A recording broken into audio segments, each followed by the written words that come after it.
برانکو مدل 1968 بسیار زیبا و تمیز.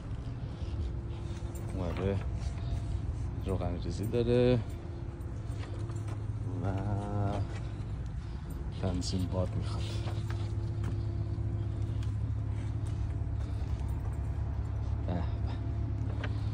این برانکو یه چیز خوبی بود. یعنی برانکو جدید آشغال برانکو جدید آشغال.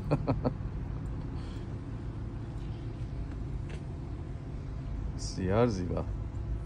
یه لحظه گوش جان بسپاریم به باز و بسته شدن صدای در.